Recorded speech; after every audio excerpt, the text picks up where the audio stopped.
Waterloo sunset, I am in paradise. Every day I look at the world from my window. Chilly, chilly is the evening time. Waterloo sunset time. Waterloo sunset time. Terry meets Julie, Waterloo Station, every Friday night. But I am so lazy, don't want to wander. I stay at home at night. But I don't feel afraid, as long as I gaze on Waterloo sunset, I am in paradise.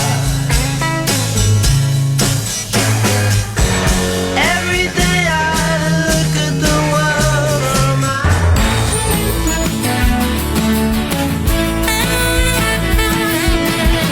We interrupt Waterloo Sunset to bring you the news. Sorry, Ray. When we come back, the non-stops chosen by Bill Williams from Chipping Norton in Oxfordshire.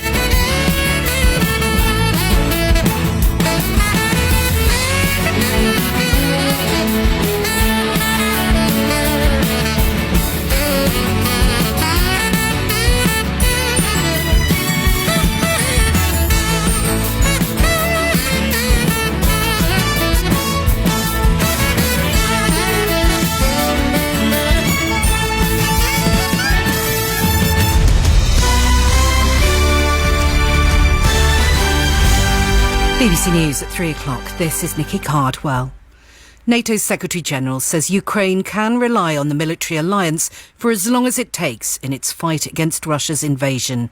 Speaking at a summit in Spain, Jens Stoltenberg said world leaders had agreed to strengthen support for Kiev after insisting that they were prepared for the long haul. He said additional supplies, including fuel, medicines and body armour, had all been pledged. We will help Ukraine transition from Soviet-era equipment to modern NATO equipment, boost interoperability and further strengthen its defence and security institutions. All of this shows our commitment to Ukraine's future and that our commitment is unshakable. The government's extended tariffs on some categories of imported steel for another 2 years. The International Trade Secretary, Anne-Marie Trevelyan, admitted that the decision could go against World Trade Organization rules, but said it was still justified. Sam Lowe, who's from the Centre for European Reform think tank, says it's quite probable that extending the tariffs breaches international legal obligations. We have a large swathe of evidence produced by the government's own body suggesting that these tariffs are not justifiable in a UK context.